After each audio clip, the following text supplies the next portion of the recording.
Joining us today live from London at the UK Investor Show is Aldo Boitano, the CEO of CleanTech Lithium, listed on the AIM with the ticket CTL. So, hello Aldo, how are you doing? Hi, Mark. Nice to meet you. Yes, good to meet you. Thank you for coming on to Stockbox today to tell us about the company. So, I believe you're quite a young company, only 2 months. Yeah, we got listed on March 17 in the middle of the Ukrainian war.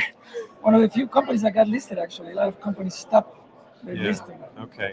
So give me the introduction, the sort of elevator pitch, what you're all about. Well, we aim to be the cleanest lithium producer of the world with Okay. a mix of renewable energies and a technology that allows a direct lithium extraction without depleting the aquifer where you're taking the lithium out. Okay. So when you say the cleanest lithium, is it not a very clean extraction Yeah, process? traditionally, lithium comes out of rock of Australia, the east of the US, and it's out of rock, so it's a lot of pollution and carbon emission.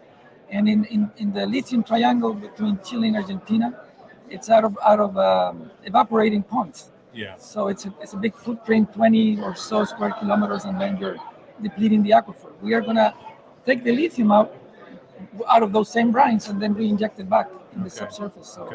Okay. So tell me about the projects that you have then. How many have you got? Where are they based? We have two complete basins in the southern tip of the lithium triangle. Okay. One is called Laguna Verde, and it's both are lakes. Francisco Basin is also a lake that shows lithium evidence in the surface. And but really the brine is underground. It's 80 to 100 meters deep underground, and then 300 to 400 meters the subsurface.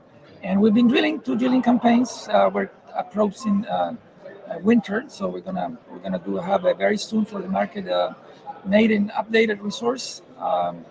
We're also produce our first kilo of lithium. We're now having it certified in Canada, so it's battery grade that can go into our cell phones, cars, etc.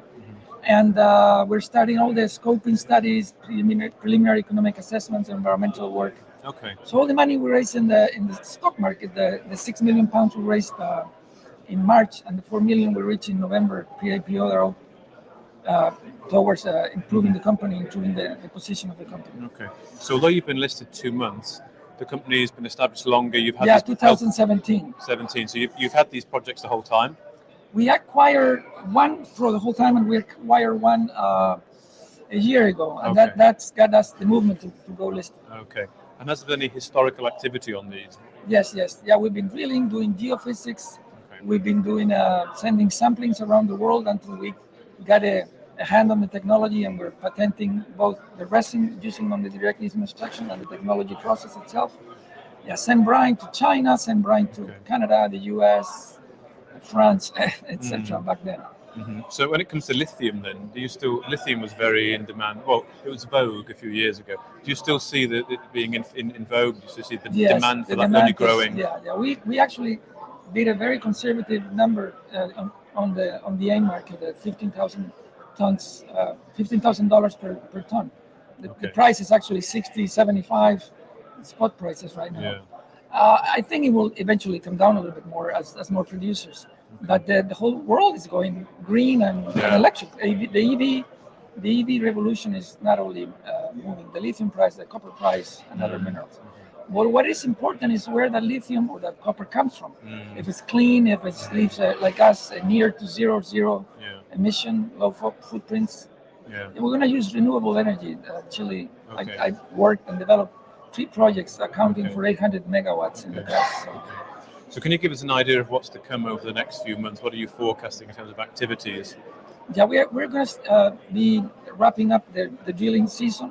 We're going to be sending all those samples to labs, and then we already have a 1.2 million tons of resource certified in a JORC compliant. 1.2 million JORC, yeah, 1.2. But Francisco Basin has 0, and we just finished a 350-meter hole.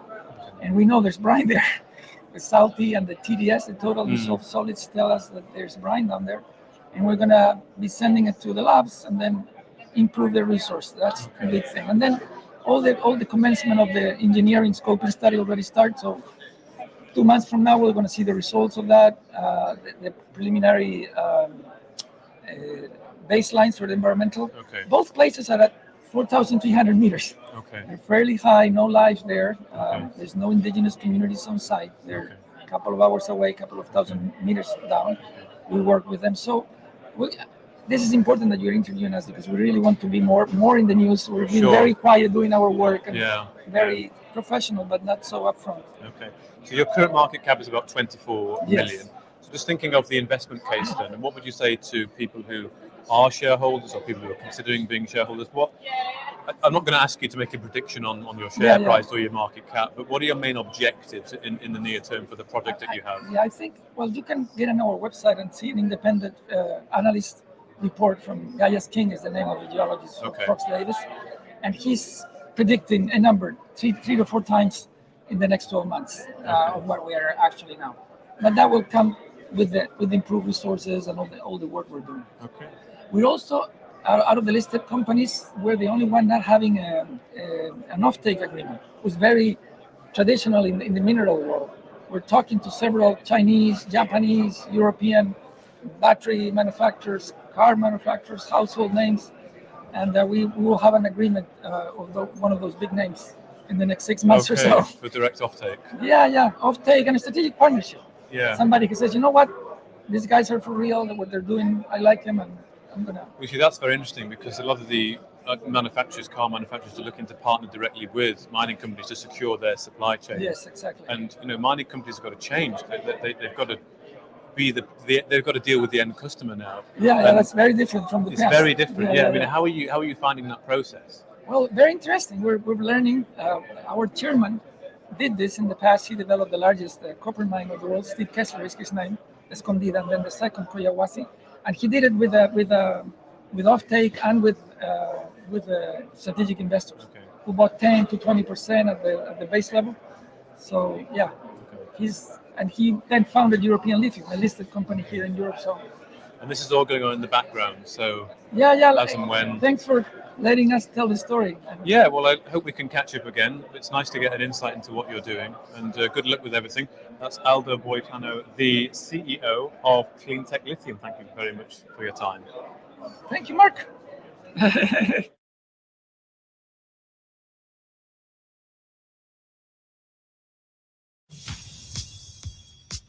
If you enjoyed this interview, then give us a thumbs up, a like, or a retweet. Subscribe to us on YouTube or follow us on Twitter and hit that notification bell to be the first to know when we release new content. There's loads of great content on our website too, across all our programs at stopboxmedia.com. Thank you for watching.